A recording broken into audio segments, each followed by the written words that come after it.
Very special guest today. We have Lena Schiffer, the lead singer and guitarist for Laney, Lou, and the Bird Dogs. Been a friend of Lewis and Clark Brewing for lots and lots of years, and we got the big show coming up Thursday night. So thanks for tuning in and chatting with us a little bit, Lena.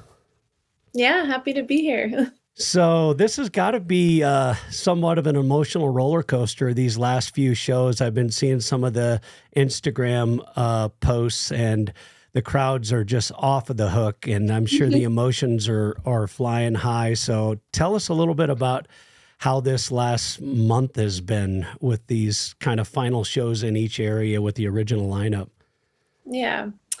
It's been really a mixed bag. It's been overall, I would say, extremely positive and really beautiful in a way, because people are showing up, and just the fact that we've been transparent to everybody about us kind of moving on, me and Brian taking off and doing our own thing, which inevitably creates a rift in the band. It means that people have really been showing up and telling us how much our music has meant to them, or how much the shows have meant to them, whether it's people really relating to the music itself and the lyrics and specific songs, getting them through hard times, or some people have said that they've really needed the like joy in our music at certain points, which, you know, we have a high energy show. And sometimes, you know, no matter how much you're going through, it just feels good to go to a show that has positive energy. And I think we all feel really grateful that we've been able to like play these shows and have that sort of space for people to celebrate and tell us how much it's meant to them. That's awesome. Been really, it's been really emotional. I bet. To go back, I mean, what's the first show you can remember playing together as a band? When you first got together? We're talking about probably what, 2011 or 2012? It was 2013. 13? Okay. Yeah, because I moved to Bozeman in 2011, and we've kind of just been saying it's about 2013, which means we're going into our 10th year. Yeah. Gosh, I mean, what I remember the most and what we always laugh about is like just doing the open mics around town. So, you know, me and Matt showed up to the Hofbrau, like standard place for musicians to get started in Bozeman, with this other bass player, Nate. And I think that's the first time we kind of were like, oh, this is like really fun, and this is something we want to do. And from there, like me and Ethan and Brian and Matt played at this small place called Cafe Zydeco. They had a little open mic, and then we started opening for this band called Bluebelly Junction that's been around. I know them. Yep. And we also remember, I think one of our first like paid shows was the Gibson Christmas party. Sweet. Because, oh my God, because Matt worked there and they hired us, and I was just like flipping out. Like, I'm gonna go play in front of a bunch of people who play guitar, who build guitars. And I'm just learning how to play guitar myself. And it was really intimidating. And yeah, that was one of our first like paid shows. Well, one of the important questions then is, did you get hooked up with a nice Gibson over the years? Absolutely, I did. Nice. Yes, Matt really came through. Awesome. I've been playing a J45 that he kind of handpicked out for me, and recently I've been playing a Martin, but you know, the Gibson's right there. I play it still. Nice. And Josh also got an LOO, like sort of parlor style guitar just a year ago, I think. Sweet. From Gibson, also through Matt kind of having his connections. So very cool. Well, I was digging through the calendar, and I can't, you might have even played in 2014, but the first photos I could find were 2015. And of course, that was, before all the remodel that we did and the smaller stage and all Oh that yeah. stuff. But it was crazy for me to go through the years because I looked and I think you've actually played either at Lewis and Clark or you've also played at several festivals for us, the Bob Marshall and the Bikes, Hikes, and Brews and the Block Party. I remember you were direct support for Kyle Gass that year. And so Mhm. over the years, it's interesting just to see how the crowds just continue to swell within the tap room. And even though we were smaller then, so it didn't take as many people, it's just super exciting for us to see a band Yeah. from Montana reach that level of success. And I know we have a photo of one of your very early shows, and I was up on the balcony, and it was just kind of cool because I could barely even get a shot. If you want to pull that up, I'll take a look at it. Yeah. And you're kind of leaning back there playing the guitar and singing, and the Yeah. entire balcony is just packed with people and everybody Yeah. dancing downstairs. It's just been an See if I can share that. Yeah. unbelievable pleasure to have you guys play at the tap room on a regular basis, and I know people really look forward to it. Yeah, I feel like Lewis and Clark you guys were definitely the first sort of like chapter of us branching out of Bozeman, and so we were really new. And it was the first time we were like hoping strangers and people would come out to see us. Yeah. And without the Bozeman kind of know-how and just kind of like, okay, I hope this works. And it's one of the first places that did work. And it's kind of, it was definitely a launching pad for us touring farther and farther in Montana and of course all over the states at this point. Well, we've sure been proud to be your home in Helena. So I know the Yeah. last couple of years has been pretty crazy for you guys. I mean, you were on the road, I think, at least from my perspective, seeing the social media stuff at a lot bigger shows like Colorado and some other crowds. And I thought, Mhm. wow, those guys are playing in front of a lot of people. Is there any that stick out as like you'll remember for a long time as some of the bigger festivals and things that you played at? Yeah, I mean, there are so many. Um, I think there's key moments through the 10 years that feel like they stand out. One of the biggest ones was Red Ants Pans Music Festival in 2016. So we had won the Emerging Artist Contest in 2015, and that means you get to play on the main stage the following year. And that moment, it was right we had hired Josh at that point, but he wasn't in the band yet. So he was backstage watching us play that show. He was like about to join the band, but he Wow. wasn't ready to play that show with us. So it was like really a transitional time for us.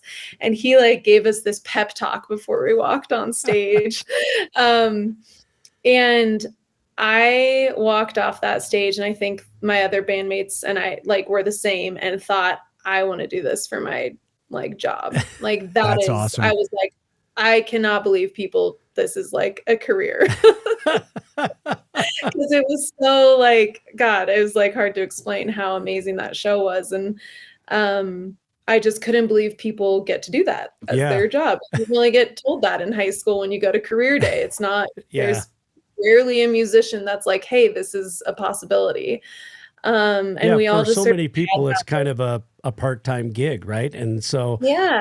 it's a Yeah. You different don't really commitment. think of it. Yeah. Yeah, it's just like any art, it's a harder path to choose. And so Sure. it doesn't get highlighted as much. But we all had this sort of like fervor to do it and just like screw the odds, like we're gonna just do it. That's so So cool. that was a huge moment.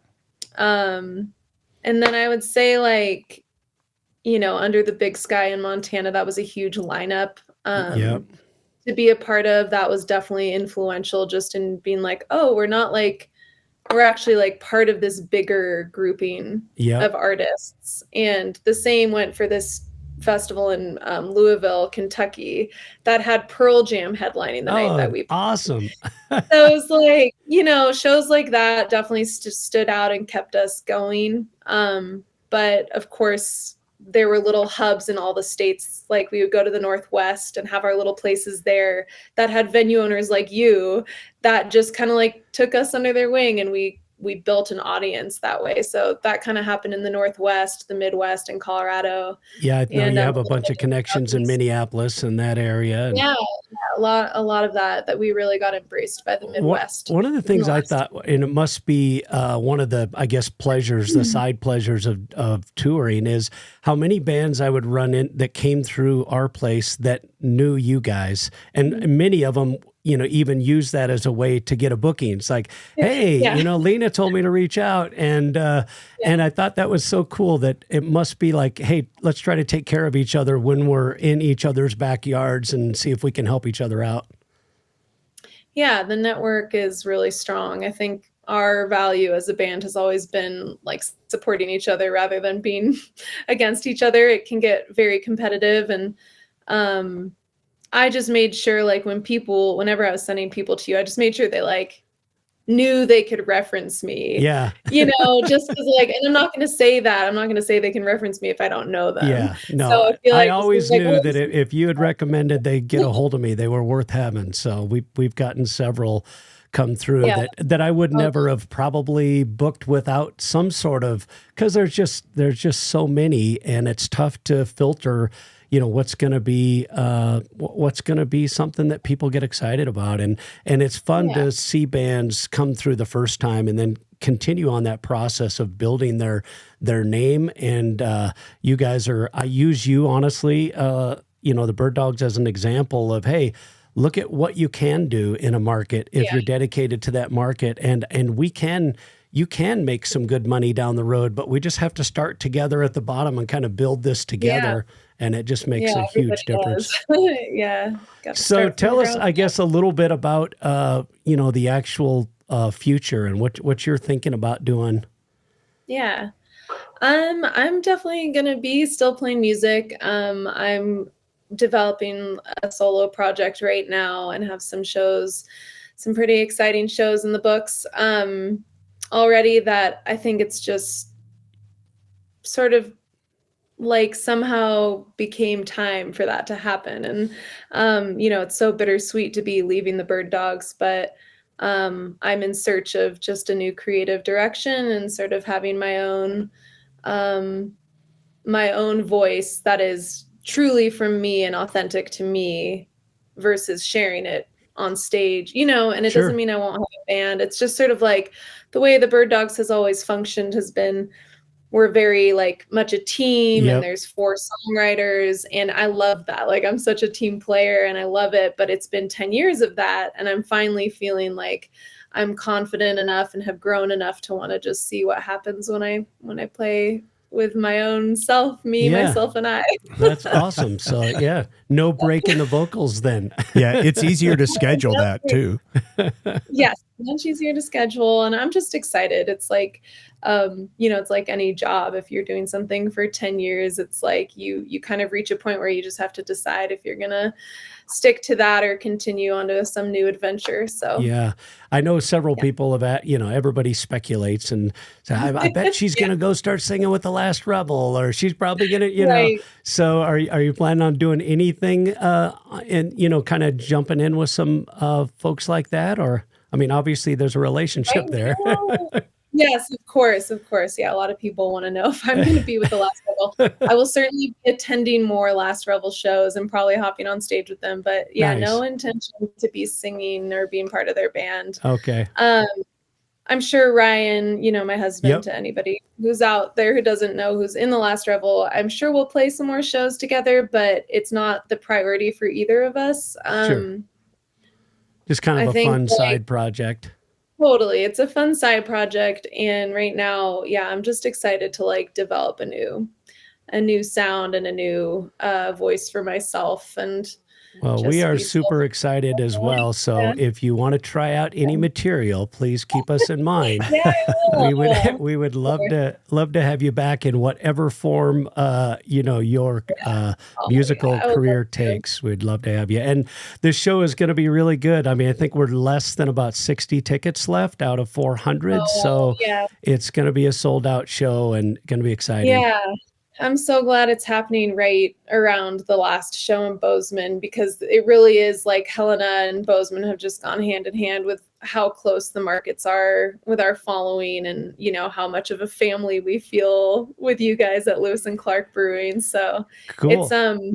certainly going to be an emotional 2 days for us. For sure. Hey, could you tell us a little bit about North Fork Crossing?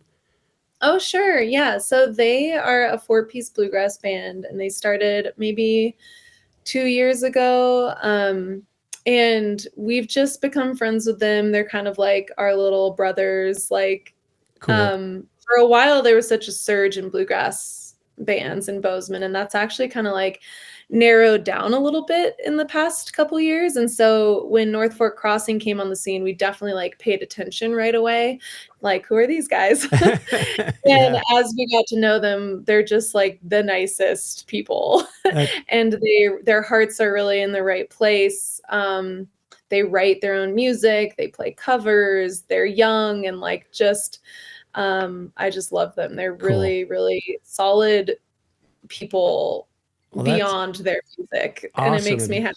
They're going to be opening up for Laney, Lou and the Bird Dogs this Thursday night. So if you haven't gotten your tickets yet, please get to LC Taproom, get a ticket before they're sold out. And gosh, it's been a pleasure to visit with you, Lena. I appreciate you taking the time. Yeah, thanks so much. Well, can't wait to see you on Thursday. All right. Cheers. Cheers.